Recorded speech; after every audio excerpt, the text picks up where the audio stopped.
Hello, my name is Tracy and I'm going to talk to you today about motivation. I'm a blog writer and I fitness review for lots of different workouts and things. Being a mother of two, I have so many people say to me, how do you get motivation? Where do you get your energy, your time and dedication to stick to what you're doing and to stay in shape?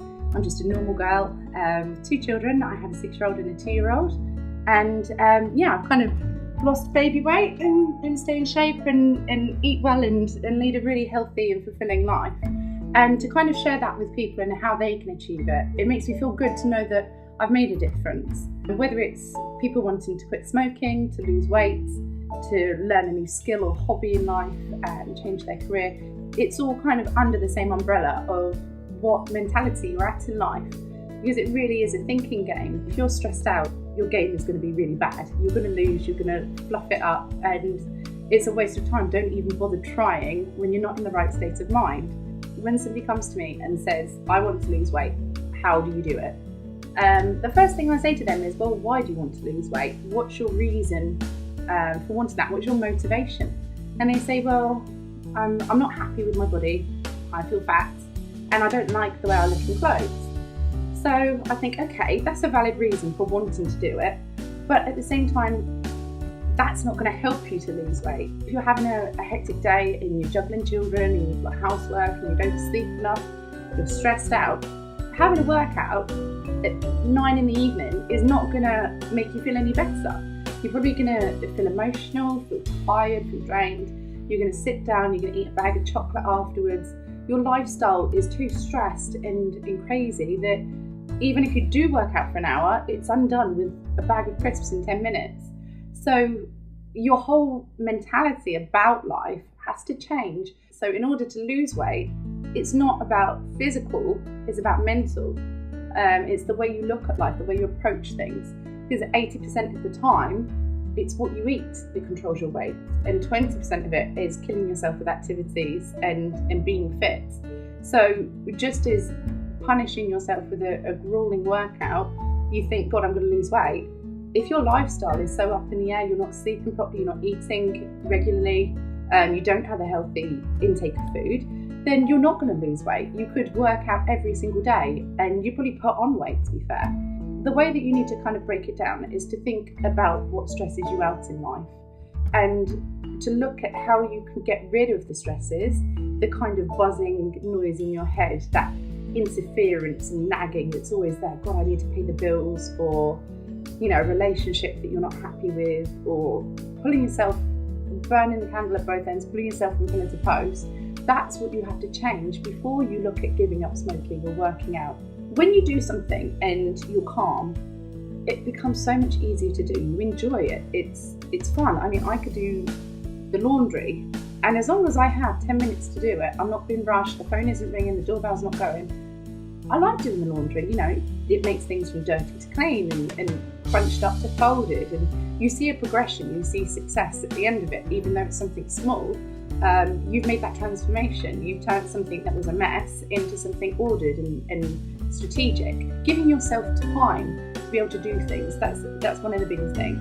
And you can't make more time in a day, unfortunately. There are only 24 hours.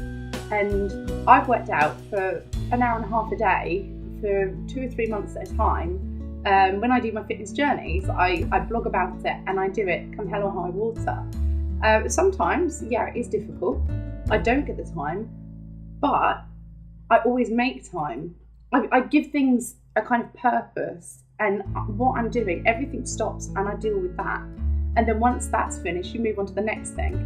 You're not going to lose weight in the drop of a hat. It can't be, 3 days of really killing yourself and feeling bad and your muscles aching, and then suddenly you're a supermodel. That won't happen. It takes months and months and months of dedication and motivation.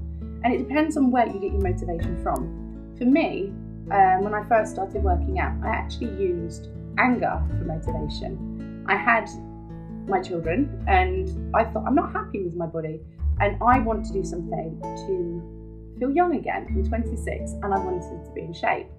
And so I used the kind of anger and tiredness of sleepless nights, of heartache, because I'm a single parent, and basically my frustration in life. I used it as a way to vent all of the issues and problems that I was facing at the time. And it worked. It really kept me focused. Instead of being heartbroken and starving myself, when you feel so sad and down, you can't think, you can't eat, you can't sleep. I used that emotion to turn it into aggression and anger, and to think, I'm going to rebuild myself, I'm going to make myself strong, and I'm going to feel good about myself because I deserve this. And, it really got me through. It was brilliant. But you can't sustain life on anger and aggression. You then need to find a balance where you can deal with things logically. So after dealing with that, I got to the weight that I wanted to be, and I was so much happier. I'd taken the stresses out of my life, so the relationship that didn't work was gone. People I didn't want to talk to, gone. Everything gradually found order and place, and I rebuilt my life and I rebuilt my body. And because my life was in order, because I was happy in myself, and everything that affected me, hurt me and stressed me out, I gradually, bit by bit, chipped away at it and took it away from my life. I removed what caused the issue. If you're always fighting for a car parking space, instead of driving, why don't you walk? And then you're not going to stress about finding a parking space. Or if you're always burning dinner, don't cook the dinners that you burn. Have carrots and salad and healthier food. Instead of stressing about the same thing on a daily basis, change what it is that stresses you out. And then suddenly, when all of the stresses have gone, everything is so easy. Because we've all had times when we've got half an hour and we've got to rush around and do this and do that and cook and clean and pick up children and finish work. And the more that you add onto your mountain, the harder it becomes to lift it. The more mistakes you make, you get stressed out and your mind just can't take it. It's overload. So once you strip all that back and you look at everything for what it is, an individual piece, break it down. If you have a million things to do a day, look at each individual thing that you're doing as a task. You've completed it, success, move on. Instead of thinking, God, I've got all of this to do, I'm not going to get through any of it. Think of what you've actually achieved throughout the day. You won't ever be stress-free completely. There's always going to be things that challenge you and make everything harder that you want to achieve. But at the same time, if you deal with it in a logical way and you treat everything as an individual task that you've completed, you put in a box, you forget about it and you move on to the next, then your day flows and you're more able to process and deal with things. I then, after having everything in order, used happiness to motivate me. I looked at the things that you want and need in life. The things that you really need, it is quite basic really. It's a bit like being a plant. You have air, we all need to breathe. You have to eat every day so that you have energy to wake up, and you need to get enough sleep. 2 children, being a single parent, I do not get enough sleep. So some days I've had 3 or 4 hours and I'm bumbling around, I'm knocking into things, I'm tired, everything, I'm dragging my knuckles on the floor thinking, God, I've got another 8 hours of this and then my son's still going to have me up all night. But you still have to get it done. Don't overkill what you're doing. Give it its time and place, and if you don't finish it, then don't worry. You need to eat, sleep and breathe, else you're going to be no good to anyone. So once you've got that, those are your needs. Now you look at what you want in life. So I want to quit smoking, I want to lose weight. Do it a bit at a time. That's great. If you want to do that, that's your motivation, is wanting that. But unless you've got your needs, you can't have any motivation. Remove the stress from your life and then look at doing what you want to achieve. Because if you're stressed out, you're going to reach for a bottle of wine or a box of biscuits or cake or ice cream, or if you're trying to quit smoking and your job is stressing you out, smoking is your relaxation. So your release is to turn to that. So the worst time ever to try and quit something is when you're stressed. You need to be happy and content in yourself in order to actually appreciate what it is you're trying to do. Life is never going to be stress-free, but take away the things that affect you most. If you're in debt, deal with it. If you're unhappy in a relationship, deal with it. And then think about what you want in life.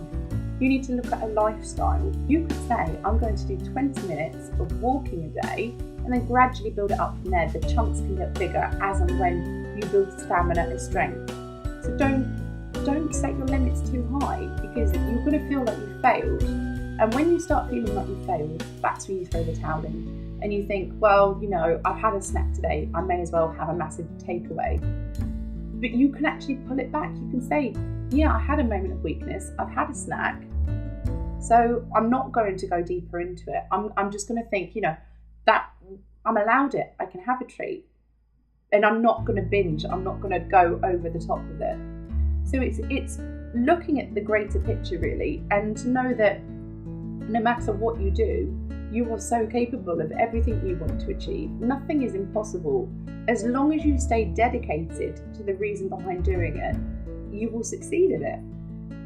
When I do my workouts, I do them for a reason. I do them for a blog. So I want to show other people exactly what the workout's about and how they can achieve the same results, if not better. But the way that I end up sticking to things that really are difficult to achieve, I've done Insanity, P90X, P90X3, and I'm just about to do T25. I think to myself, my reason for doing this is I want to inspire and motivate others. And if I fail, then it discredits my work, really. It's kind of saying I've set out to do this and I didn't achieve it because I was too tired or I was too lazy or I just gave up. I don't want to give up. I want to succeed. So the way that I do it is by keeping a daily diary and updates and a kind of record of what you have achieved. Because when you look back on it, that's when you realise progress. When you're seeing day-to-day living, you forget how far you've come and you just think, God, it's not where I want to be yet. But it doesn't discredit the work that you've already done because you've achieved so much to get to where you are. And it's when you actually see it, when you look back from a week before at a picture of your body, you think, wow, I really have changed. I've lost weight, my shape is different, my clothes fit better. But unless you have something to look back on, you have nothing to motivate you forward. So always keep some kind of record, whether it's pictures or a chart or a journey. Count your days, count your weight. If you quit smoking, say, it's been 24 hours, it's been 1 day, it's been 1 week, it's been 1 month. Use them as your goalposts and be proud of what you've achieved because you've done an amazing thing. Another thing that I always find helpful for people, if they want to lose weight, but they want to do it, but they've got nothing to make them do it, I think we'll do it for a good reason then, and sign up for a charity, have a Just Giving page or something and get sponsored. So you're helping other people. So you could say, I want to do the marathon this year. It will raise money for charity and it will help me to lose weight. And because you've got people that have invested in you, that believe in you and want you to succeed, and you're doing a good cause, you're more likely to be able to then succeed in what you're doing because you have people driving you forwards and you think, if I give up, a lot of people are counting on me. So it gives you that kind of motivation to think, okay, I'm not going to just be weak and let it all go. I'm going to see it through to the end and I'm going to make this work. Do things with groups of people, get together, talk to people with a similar experience. Even if you're quitting alcohol, be around people that have had the same journey as you, that lead the same lifestyle, that need to understand what you're going through. If your whole life is upside down, nothing will work. Go outside, breathe, relax and de-stress, and life will be so much easier for you. Motivation isn't about being better than other people. It isn't about bragging about what you've done. It's about changing your life tiny steps at a time for a good reason, to make yourself healthier, live longer and feel better. It shouldn't be a punishment. Motivation should be a happy experience. It should be something that you want to do, not that you feel that you have to do. So people are always moaning at you for being overweight. Unless you're happy about losing weight, you can't be pressurised into doing something you don't want to do. And with all the goodwill and love and help in the world, you will not succeed if it's not what you truly want inside. So look at yourself, look at your life, and put everything in order. Break it all down into manageable chunks and then move forward from there. It's not about punishing yourself, it's about putting your life in order. And once everything is ordered, you will lose weight, you will quit smoking, and you will be healthier than you've ever thought. Always remember, have your needs first and then satisfy your wants. And do it for the right reason. Do it to be happy and feel happy about your life, and everything will fit from there. If you have any questions for me, get in touch, leave a comment below and I'll try and answer them.